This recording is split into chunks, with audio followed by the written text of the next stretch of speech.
Hi there, Yuri Sabatini here, Italian tenor and singing teacher. This video comes out as a bit of a warning, and because I'm quite frustrated because of something that happened. Premises: I don't really put instructional videos out there because I think there is so much. There is an abundance of good singing teachers, and they don't teach online. The reason why you don't teach online is because when it comes to the voice, you want to hear it and understand what's wrong. Otherwise, the student doesn't come to you, and so you can help him by diagnosing what is wrong, by finding out what is wrong and helping him. So there is no one advice that cures everything. That was the premise. So this video comes out because there was a fellow singer who posted on Facebook basically ridiculized somebody who said, oh, when you're singing high notes, you need to contract your abdominals. Your abdominals are very important for the high notes. So you push with your abdominals.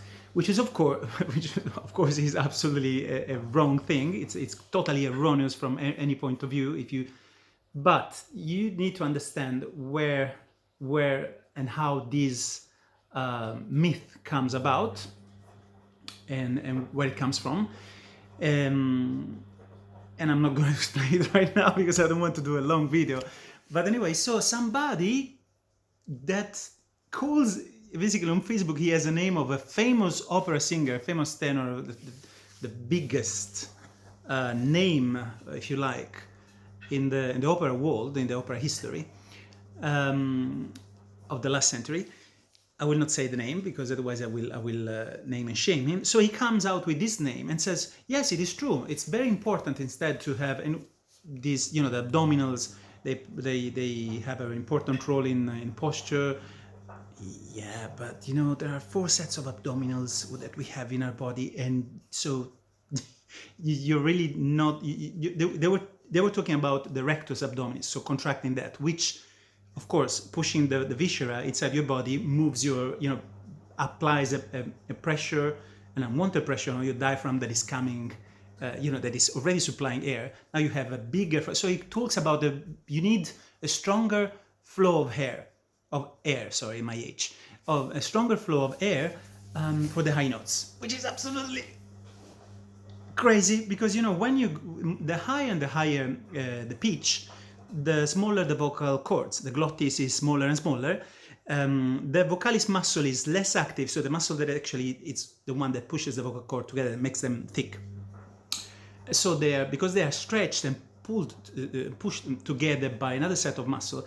It's only the tissue, the less and less tissue is actually of the vocal cords is touching. So the glottis is smaller. The frequency of the flow of the frequencies is higher. So they stay close much more than, let's say, for a low note or a middle range note. So the more you go up, the less air flow you need for the high notes, and that's why you feel when you're on a high note that everything, you're like in apnea. You're not almost using breath. It's just pure sound what you hear. There is no wastage of air, and there is no overpressure from the column of air, because otherwise your vocal cords will go like blah, blah, blah. To prove it, this gentleman or female, I don't know whoever it is because it comes under the name of famous tenor, but could be anyone.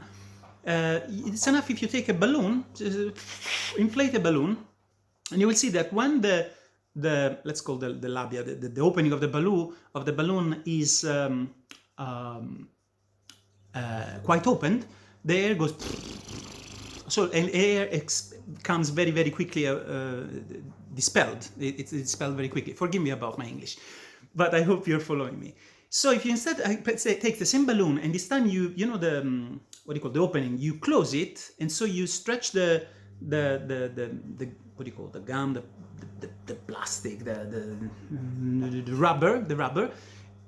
You have the air goes like, and it takes ages to deflate because the airflow is much less.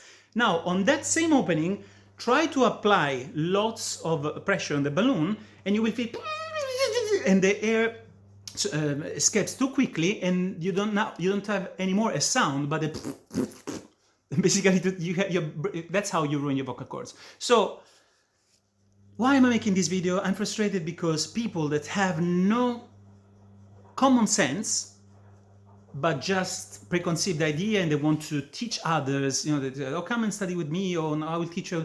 They have no idea how the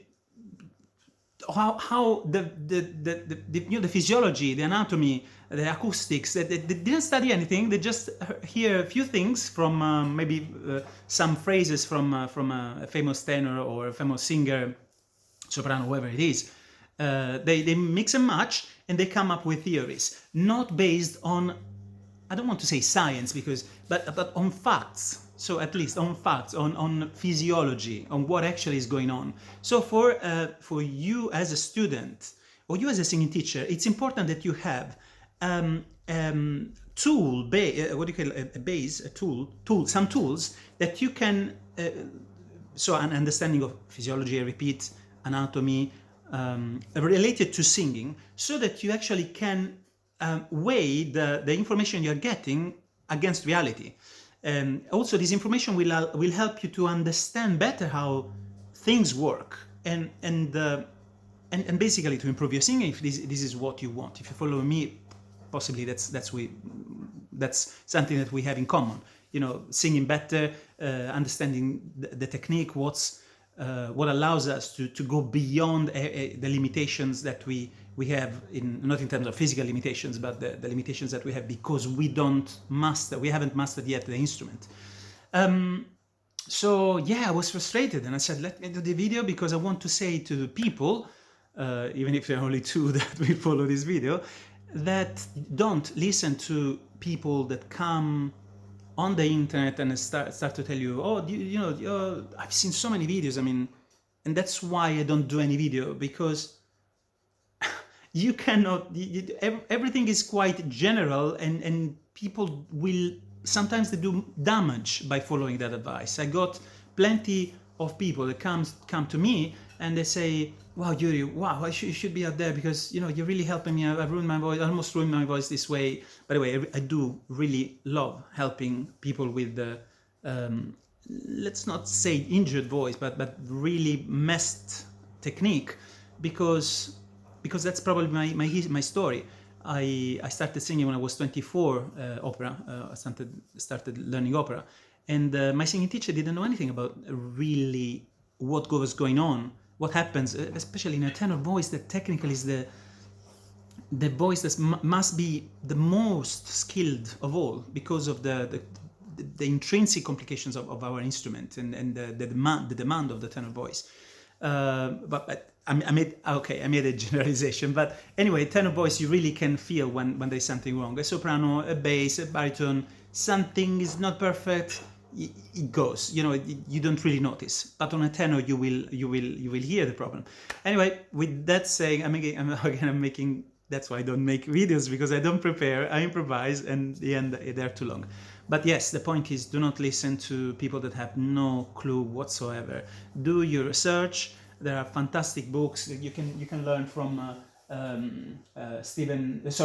Richard Miller, Venard. You can learn from James McKinney, Diagnosis and Correction of Vocal Folds. There is so much great literature out there that is really grounded in facts. Again, I don't want to say in science, but what it is, quantifiable, recognizable.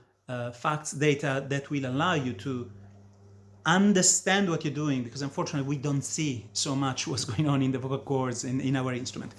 So okay, I start to feel better. If this message reach at least one or two people, do not listen to advice that is just so many voices. I'm just thinking because of the reason just mentioned, push. A friend of mine, a tenor, his voice is completely destroyed. I will never tell him because of the friendship, but it's completely almost aphonic. There's the chords I bet if he goes to the voice doctor, he will find out that there are polyps. Because of all this pushing the vocal cords at a certain point, they cannot resist, they cannot have anymore that power to be pushed together all the time to resist to that flow of breath. So when you're singing, less air, actually it's best. Let the diaphragm do the work, find the balance between the flow of air and the glottal closure, and the rest is fun. So if you're feeling that you're pushing, that you require more, that they ask you, oh, squeeze, that's completely wrong. And there are so many explanations for this, and I'm not gonna give you the advice right now. But yeah, so don't push. You're not required. The voice, nature doesn't require you to have loads and loads of air going through your vocal cords to make a high note. That was it. So my dear friends, don't even enter. I'm talking now about the guy who started this thread, this polemic. Don't even enter in conversation with these people, because they just want to try and destroy, and then they swear, and they have nothing to do. You keep doing what you know. Keep doing. I'm sure you're working with a great singing teacher. Keep on the right path, on the path of growth, of exploration, with common sense. That's the thing. Okay, bye now.